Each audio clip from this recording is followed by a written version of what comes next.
Hi, welcome back to Intentional Rising. I'm Jennifer. And I'm Festus. And we're your hosts today. We are Yes. going to be talking about sex. We're talking about sex today. That's right.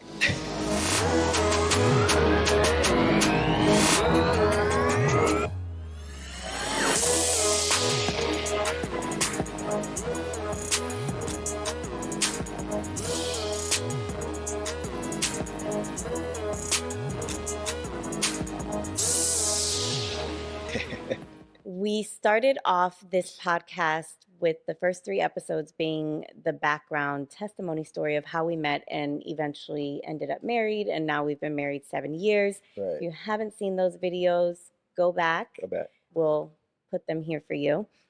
The question we get asked the most is related to sex because we did wait until marriage to have sex. Yeah.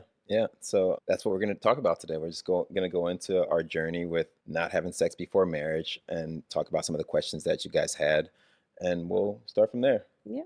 All right. So first thing I want to say is we found out in these last few episodes that we've done that sexual purity is actually very common. And it's not, as taboo as people may think it is. Like people just don't talk about it, but it's common. Yeah. I've gotten a lot of messages from women saying, I'm so glad you're talking about this. Me and my husband waited as well. We've been married 30 years. Like all of these things. This is not something new. And I was very surprised that there was so many people that were doing that, because definitely when we were walking it out, I felt very much alone in that space. Right. We didn't have anybody we were talking to, but I think also because I wasn't very vocal about it. I didn't have men that I was talking to about the fact that I'm staying pure until marriage. You're a guy. Exactly. And I think all my friends knew like that I was not. But I think a reason why you get these messages from women that say that, oh, we just don't talk about it, but we did the same thing, is because it comes from the male perspective, the ego that we have that, I don't want that out there. You want to be more private about it. Exactly. You want to be more private. Not even private about it. It's just this macho thing that men have that because we don't know it's common, we don't want it out there that, oh, we're the only person that's doing this, So, did you feel that way? Like, was there a little bit of, I don't really want to talk to my guy friends about it because they're going to think I'm less of a man? I don't think they would have thought, like, if you have real friends are not going to think that you're less of a man for any choices that you make that is serving God, right? Yeah. I think for a little bit, just because of who I am, being a private person, I just didn't really want to share that. Hindsight 2020, I wish I did share that, right? Because even if I shared that with friends of mine that were not having the same walk or not, because I know that they were good friends of mine, they would have kept me accountable. Right? They would have saw me if I was in a bad space and said something to me, even though they were not in that same walk. Right. Yeah. So I think I wish I would have said something to my close inner circle. And a lot of people don't believe us. Yeah. No. Yeah. A lot of people. And most of the people that don't believe us are from your side because you weren't. Because I wasn't talking about it. I wasn't talking about the fact that we're not having sex. So like now we say that, people are like, no way. There's no way you guys went all these months and didn't have sex. But yeah, we did. Because it was 2 years, not months. Yeah. Like, well, 2 years. Right. 2 years because we were together and then broken up. And Yeah. Another thing, the reason I think for me, I didn't even talk about it is because sex growing up wasn't really spoken about in my house. Right. I don't think I've once heard my parents mention the word sex. Not once. So it wasn't something where I think I was learning about sex from church, right? And from school. That was my sexual education. You were school learning and church. from sex? No, about sex from church? Or were you just learning? You were learning not to have sex. Right, exactly. You're learning not to have sex in church. What I don't like about it is the fact that sex before marriage is served to you with condemnation and shame, when I wish they would just more refer to the purity, the beauty of purity, and focus more on the positive than they do on the negative. Because for me, going to church when I was growing up, it's more about don't do it. God, God doesn't like it, but we never shifted it to purity is beautiful and God honors purity. I think now it's discussed more in homes, but back then my parents didn't talk about sex. I learned about sex from my friends, from my older sister, and, all the wrong places. I did not talk about sex with my parents, that's for sure. And in church, same. They say don't have sex before marriage, but they don't really talk about why and don't really get deep into the reason. There's a reason God has that protected and wants you to wait until marriage. It's not just because God said so. I mean, there's implications to having sex before marriage. There's soul ties. There's so many things that God is trying to protect you from. Right. And Right. It's almost like you received it with a bit of fear. Like at least I did when I was growing up. It's like when sex was talked about, it's almost like instilling a little bit of fear in you if you had sex before marriage, that maybe God wouldn't do much for you because He's angry at you or something. Like, I think they wanted to make sure so much that we didn't do it, that they put a little fear behind it. And for some people, it may have worked. If you're a teenager growing up and your parents say, "Don't do this," what are you gonna do? They I tell you mean, you're don't do gonna it, but do you're what right, they're telling you exactly. not You're gonna do what to they tell you do. not to do. So I think that's kind of how a lot of people go about it. I wish the church would speak more about the positive of staying pure and show more examples of people that have stayed pure. I think that's the biggest thing is not having examples of Right, that. right, I think some people get this idea in their mind that if you've had sex before, there's no point in even trying to right. And for us, we remain. weren't virgins. Yeah. Yeah, we And it doesn't matter. It's never too late to make that commitment to God. exactly, exactly. I mean, think about salvation. If you wait till the last day of your life and you decide to give your life to Christ, He's not going to say, "Oh, all these years are wasted." No. Yeah. So it's never too late. I don't believe it's ever too late. But I do wish we would speak more about the examples or show the examples of people that waited and how they're doing, because there's so many examples of people that didn't do it, And on the flip side, I mean, I think a lot don't want to talk about it because I know there's a lot of leaders in our churches that didn't wait, Yeah, but they could talk about it from a place of we didn't wait, and these are some of the challenges that we had right, because of that. right. I mean, if you're open and honest and transparent about that, I mean, I'm not going to look Yeah, at my pastors any different type of way. I appreciate you being honest with me and yeah, saying, listen, I didn't wait. And I'm telling you guys, you should, because this is what happened. And right, then we get real life examples of the implications of not right. waiting. Exactly, exactly. I guess we can get into some of these questions. Was it hard Was it hard? to Yeah, that was remain that was one of the questions. Was it hard to pure? remain pure? um, Yes, I don't think there's a reason that it's a tough topic or a challenging topic, because it's something that people don't really want to do. It's hard. Especially when you've had sex before. I would say it might be a little bit easier for someone who's never had sex. Yeah, But if you've had sex before and you know what that's like, then I think it it's makes it a lot. harder. It makes it a lot harder. But I think what makes it easier is understanding that it's not just one person going into it alone, right? Just having God behind it makes it opens it up a lot more for you both to kind of know where you're going and be faithful and be focused on making sure that you get. Right. You both have to be on the same page. Yeah, That's the biggest thing is your partner has to be as committed to that decision as you are. You can't have someone that's just coming along for the ride because I really like this person and so I want to try this because this is what they want to do, but it's not really what's in my heart that I want to do. And exactly. I think that's the issue that people run into. So you Right. definitely need to both be And committed I to think that most of the time it's decision. probably, maybe I'm wrong, but it's probably women, right, that decide, that first speak out about wanting to stay pure. Yeah. And what we do a lot of times is we say yes, that's fine, with the thought in the back of your head that she's not really serious. It's only going to be, a couple of days, a couple of weeks, a couple of months, Yeah. whatever. Um, You'll eventually get her to change her exactly, mind, exactly. which isn't right. You shouldn't go into You any can't go into it with that. Yeah, situation like exactly. that Yeah, because one of the things that we found was that we did compromise. I mean, we came close yeah, to falling and we did more than we should have at times yeah. and things it was just always set up though where we weren't weak at the same time. Right, One of us would always be like, "Okay, this is going too far." right, And I mean, right. I'm not saying any of that is okay. I think it's a lot easier if you just refrain from a lot of the temptation, Yeah. but we did Yeah, no, we're not perfect, and I don't I think understanding that when you go into that decision that you're going to remain sexually pure, understanding that there is a chance that you may fall, right? And even if you fall, and even if you go all the way to where you have sex, there's nothing that says you can't come back and start over, right? Because Right. God redeems all, right? I think a lot of what happens is some people fall and then they're like, well, I guess we already had sex now, so there's no point. And they just continue in that when really you can just start right back over.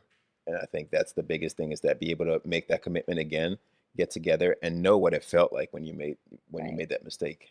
For me, I feel like it was easier to remain pure sexually once I had fallen, because that feeling, that conviction, and how icky you feel afterwards is just like you don't want to feel that again. Right. And then the enemy gets in, and you have all these self condemning thoughts, which that isn't from God. Condemnation doesn't come from God. The conviction where you feel bad, and you're like, I don't want to feel like this again. I don't want to do this again. That's from God. But the condemnation where you're just like, I'm a terrible person. Yeah. There's no point in even trying this anymore because I'm not going to be able to be successful. That's all the enemy. Right. And so I think that rather than give in to those self condemning thoughts, it's never too late to try again. Yeah. I did do that with Festus when we had broken up for 2 years. And when we broke up, I got into another relationship and I decided I was going to do things my own way that time. I was like, well, I tried it God's way. It didn't work out. And I'm going to go back to having sex. And I did. And I did not feel good about it at all. Right. I felt terrible. And so I knew that once we got back together, that I definitely didn't want to do that. Yeah. Why don't we talk about tips, right? Tips that people can use if they're trying to stay pure. Okay. I think the very first thing is making sure that God is at the center of the decision. Right. That's the reason you're doing it. That's the reason you're doing it, right? Because you want to honor God. Hmm. And then making sure that I think we mentioned already, but it's a commitment that both of you are making, not one person's making. Right. Because once you both make that commitment and you both are going to God with it, then you have that thing where if one of you is weak, the other one's going to be strengthened by the Holy Spirit, just because you went to God separately about it, and then you also went to God together about it. I think that's where you start off as far as tips of being able to stay pure. And then limiting alone time, especially Yeah. in the early stages of the relationship. Yeah, yeah. I think for us, it wasn't as big of a challenge when it comes to limiting alone time because you had a child. Yeah. So you already had a home, you had somewhere to go, and you couldn't just come over and stay at my house all the time, right? Right. That couldn't happen. But I think for many people, they may be in a different situation where you do have that time and you don't have a child and you can spend the night over all the time. And so you really have to focus on making sure that you're not spending too much alone time, whether it be that you make these boundaries, right? Saying And that, everybody's different, right, so you have to establish the boundaries that work for you. But it needs to be a constant dialogue, a constant discussion that you guys are having, hmm, where you're coming together and you're like, okay, so we kind of went a little bit too far here on this day. This made me uncomfortable this day. We probably need to set a boundary in this area or that area and right, work things out right. as you go, And I because think it's going to be different. once you have boundaries, they get easier, right? You It, can lighten the exactly. restrictions as time goes on because it does get easier. It does get easier, but also you may get to a point where you're like, okay, we need to tighten things back up and go back to the Yeah, way the boundaries for were. me, that happened once we were engaged. You guys, once I had that ring, I was like, we are committed. We're getting married. I was like, She was trying to go to the courthouse, y'all. I did. I tried to drag him to the courthouse. I said, let's just go to the courthouse. Nobody has to know. We'll still have the wedding that we're planning to have. None of our friends or family will know that we've already gotten married. Yeah. We were going to be going on a trip for my birthday, which was 2 months before the wedding. And Yeah. I'm like, are we really going to go on a trip for my birthday 2 months before our wedding and we can't have sex? This isn't fair. And in my mind, I was just like, we have come so far. It's just a couple of months. Like, stick it out, you know? But for me, I was like, we will be married. It's the same thing. I mean, We'll be yeah, I guess married. technically we would have been married, but once I had it in my head that I was waiting till and another thing, I think we talked about it too, is the idea of the memory you have from the night, our wedding night. Yeah. So that wouldn't have been the same Yeah. if we If had we had gone to the courthouse, got married, and been having sex for a couple months before our the wedding, wedding night, then that that wedding night isn't special special. moment, yeah. Because guys, married sex, The best sex ever is married sex. it Yeah. really Like I is. think that night we looked at each other and we both said, "Wow, married sex is amazing." It really, It really is. Yeah. and we're not just saying that to say that. It really No. was. Yeah. Like So for at least our experience, like that was. exactly. So, because I think it's good to know that for people that are waiting and never had sex before, to not feel like you missed out on anything, right? Yeah. Because yeah, you didn't miss out on anything if you wait and You you've never. didn't No, miss out on no. anything. Like seriously, I could eliminate every sexual experience from my past and just have my husband, and I would be totally fine with that because I mean, I'm gonna go there, but if we're being honest, a lot of women, we fake it. Oof, We do. oof. It's Talk the about it. truth because we sex is a very emotional thing for us, and we have this thing where we don't want to hurt your ego. We want to make sure that you think that you're the man, and not all of us are like this, but like we do this. And sometimes just to get it over with because it's like, okay, let's just get this over Wow. with. So let him think that we're good so that we don't have to continue. And that is the truth. Wow. But you'd be surprised.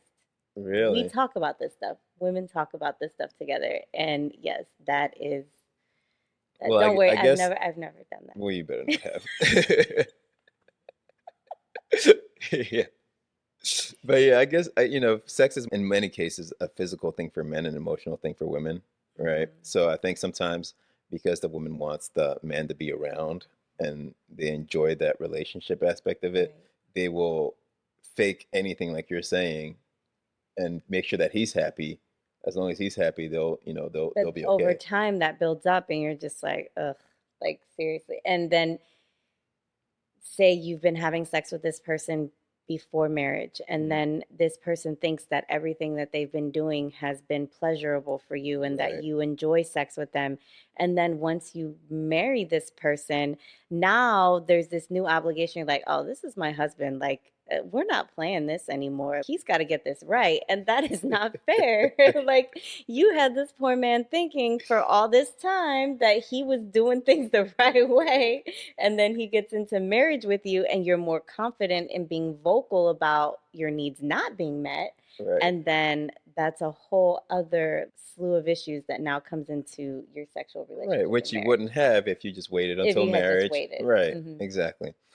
that is a question we've gotten. I did get this question a lot by friends who were really just curious, like, Mhm. well, aren't you worried that the sex isn't going to be good? Like, Oh, how can you get married and you haven't tried it out and that type of thing? yeah. So Men we did men get that say it all. question. Like I think that's the reason a lot of people don't believe it when we say it sometimes because Hmm. they're like, "There's no way you waited and you never tried it out." Most guys are like, you got to test drive it before you buy it, right?" That's the thing, though. Like, it is a lot easier for men to reach that place of pleasure than it is for a woman. Mhm. And so I think it's more likely for women to be nervous about, like, okay, is this going to be okay? Because they've had sexual experiences before that were, a lot of them were not good. And so there's that fear in your mind. But I was not worried about that I don't think I ever was either, and because I I think prayed about it. when men say that to me, that whole idea of you got to test it out before you buy it, and how are you comfortable not knowing? For me, I always tell them, your father knows you best, right? Mhm. God created you, God created your spouse, and God created sex. Mhm. So he's going to make sure that he puts you in position with the perfect person so that sex is pleasurable for you, and it's never that you're missing out on anything. It's going to be the best sex that you've ever had, that you would have ever had. That was ordained by God. Mhm. So you're not missing out on anything.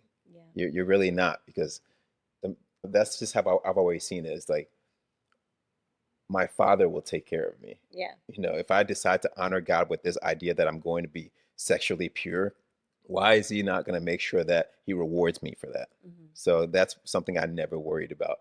I knew it'd be I fine. didn't worry about it because I prayed about it. Uh, Like it there you was go. on, I didn't pray about it, but I had a very specific prayer request on my list of prayers that had to do with my future spouse, and I did pray about that. And the Lord heard my prayers. that's good. And I think I always prayed about my spouse. I think about the only I think I told God I wasn't as specific as I didn't go into sexual or anything like that. I just more prayed about the kind of woman that I would have, just that she would be God fearing and that kind of thing. And I remember when you came into my life and God finally showed me that you were my wife, I was struggling with it a little bit because you had a child and that wasn't part of my plan, right? I didn't have that in mind that I would be, you know, with Stepdad. some a stepdad, like right from marriage. That's one thing that God really said to me that he said, well, you always ask that you would have a God-fearing woman, and this child is what makes her a God-fearing woman. So would you rather I give you somebody that is not God-fearing, but and they don't have a child, or would you rather have somebody that has a child but has everything that checks every box that you want in a woman? Yeah. And once God said that to me, I was like, okay, gotcha. Yeah. That's my wife. Let's go. Yeah. Yeah. But for me, God is my best friend. Okay? So, if I can talk about sex and talk about my worries about my future husband and that area with my friends, then I can talk about that with God. That's true. And I don't think there should be any shame in that. And so if you are worried about that, ladies, if that is one of your concerns, talk to God about it. Put it on your prayer list Yeah. because it won't be the last time that you talk to God about sex. Because there then comes times where you get into these seasons in marriage, you're not always going to want to have sex. Yeah. It's things happen. And I remember talking to a married friend of mine. This is an area for him that he wants more than I do, and I don't know how to get myself into the mood sometimes. And she was like, "Oh, the same thing happens to me. You're not alone." And she was like, "Pray about it." I said, "What?" She's like, "Yes, literally when you are in bed and your back is turned towards him and you feel him getting close to you and you don't feel like it." She's like, "Girl, pray." And I laughed, but then I tried it. And like literally, I would just in my mind be praying to the Lord, like, okay, I really don't feel like doing this right now, but I know that He wants to. Please give me the desire That's funny. to do You know what? this. What's funny about that is that I've prayed about it too, but more because you go through seasons where your sexual drives change, right? There's a time where your sexual drive's higher than mine, and mine's higher than yours. So when you I go through mean, it's these, usually the other way, though. yeah, Let's be honest. It's but just the way that y'all are built. no, no way, no way. Because you still don't remember this, but I said when we got married, your No, sexual we're drive. not talking about that. I said No, when we got married, her pause. sexual drive was No. a lot higher than mine, and that changed. Oh my God. She denies that When to you this start day. having kids, and especially like during pregnancy, when you're throwing up for the first 3, 4 months, when you're up in the middle of the night feeding a baby every Yeah, couple hours, like you yeah. don't feel like it. You're tired. No, and I think that's another thing in that time that we had where we were remaining abstinent, that kind of helps you also when you get to these moments where you like I found out that it takes like 6 weeks before you can have sex after you get. Yes, men. I was surprised he didn't know this, that when a woman has a baby, she cannot have sex for 6 weeks, minimum 6 weeks after having a baby. Whereas men think that you could just go right back to I it. mean, And I was surprised that that is not common knowledge. So he didn't know that. yeah, I mean, I thought a couple weeks, No, no. but I was prepared for that because we had a long moment before we got married that we weren't having sex. Yeah. So when it came to a point where we couldn't have sex again, from history, you can take your mind back to that and know that it's going to be okay. You're okay. Yeah, it's not the end of the It's not the end of the world. world, right? Yeah, and that's the beauty of waiting. You don't have a relationship or a marriage that is so heavily dependent on that. There's also this selflessness in marriage sex that I had never experienced as Right. a single woman who was having sex. Like where your husband, he has this love and devotion for you and is very eager to make sure that it's not about him. It's not about my needs being met. I want to make sure that my wife is Yeah, and happy. I think that goes back and forth on both ends because I think once you get married, sex is not just about you anymore. You're more worried about making sure that your partner is satisfied, when in turn they're also worried that making sure that they're worried about you being satisfied. So it works out perfectly.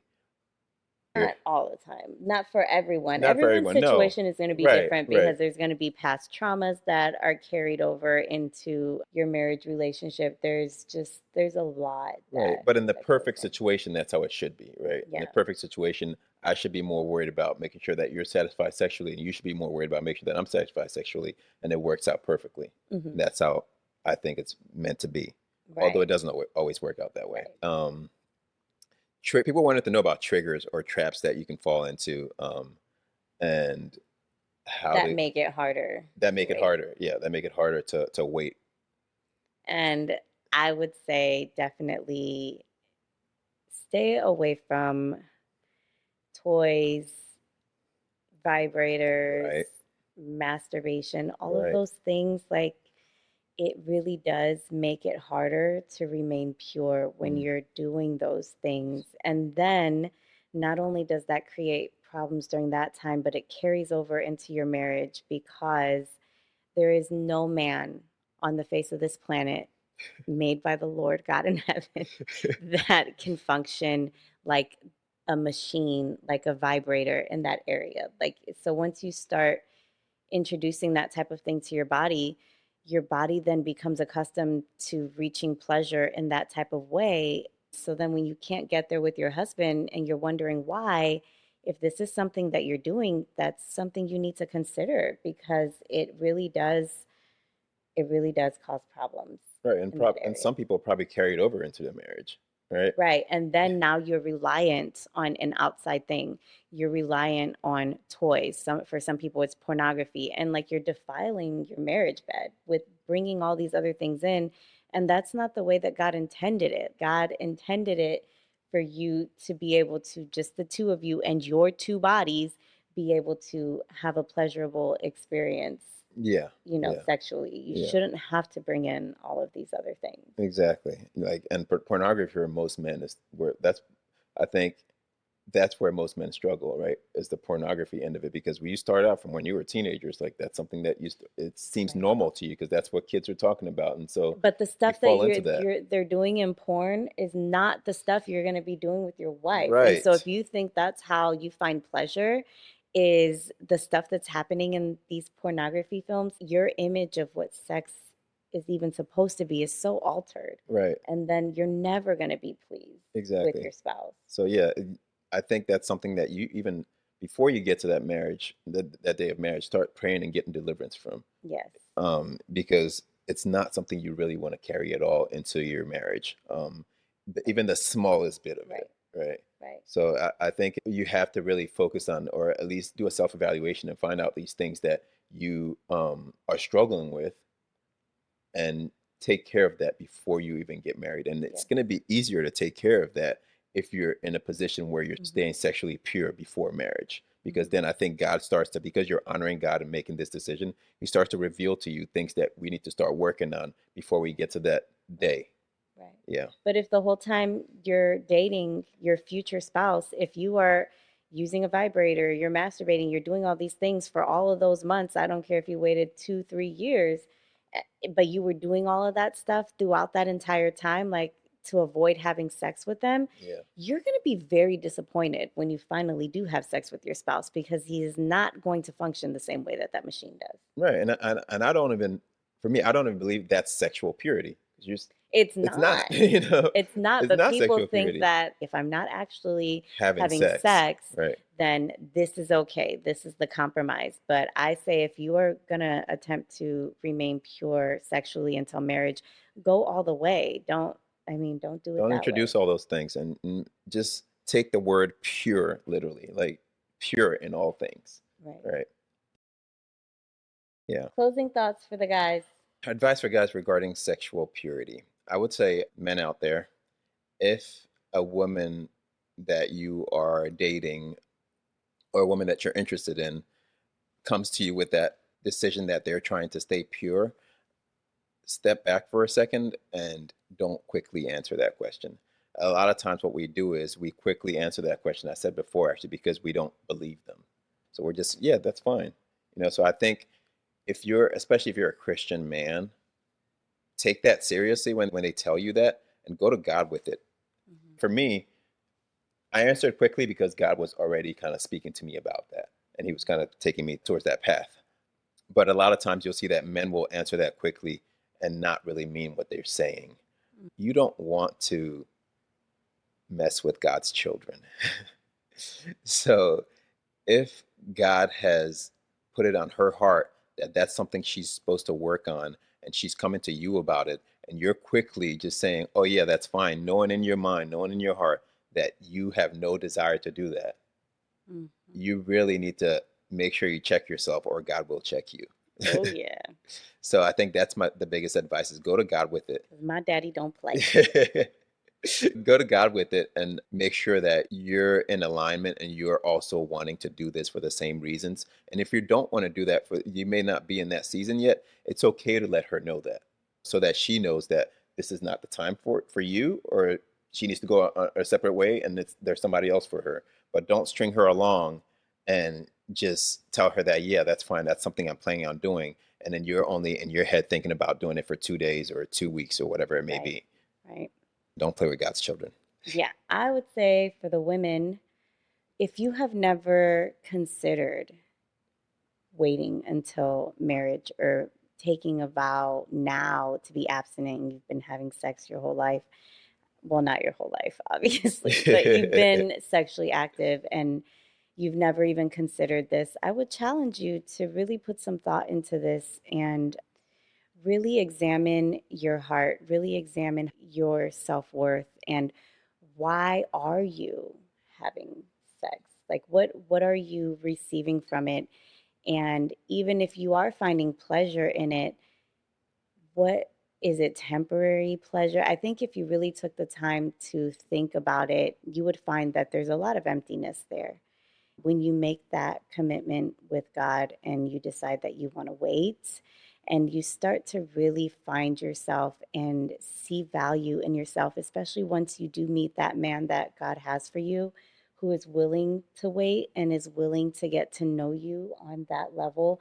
I can't even describe how beautiful that is and how much healing came from just being in a relationship with someone that didn't see me just for my physical body, for what was going to happen after the date at the end of the night, just not having any of those thoughts in my mind and knowing that there was no pressure. And that carries into marriage now. There's never any pressure. If I don't want to have sex, I don't ever have to think that I need to keep him around. Right. That is never a thought that crosses my mind. Whereas in the past, in relationships, even when I thought that I might be leaning towards making that decision, if I was already in a relationship, oh, but they're going to leave if I tell them this. Your self worth and your value is not in sex. There's so much more to you, and God has created you in such a beautiful way. And it's just not the way that God intended for you to feel about yourself and that you need to give your body to someone to be loved. It's just not the way that it is. Yeah, and I think a good man will always respect you more if you give them your heart before your body. Yeah.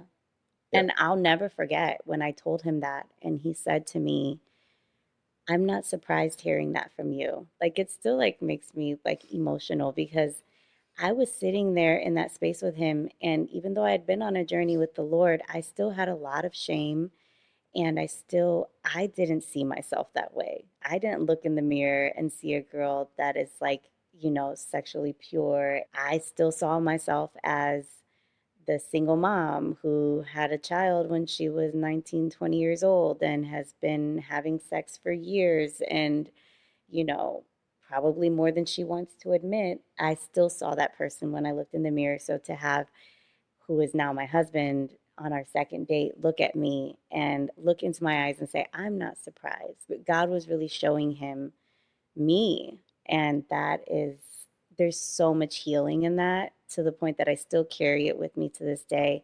So I just challenge you, if this is something you've never even thought about doing, even if you're with someone and you're a week away from your wedding, it's never too late. Take a week aside, you and your future spouse, fast, go to God. You're going to have sex for the rest of your lives. So take that last week to not, and just go deep with the Lord, and try to get deliverance from some of those strongholds and those things that you could be carrying into your future marriage. Right.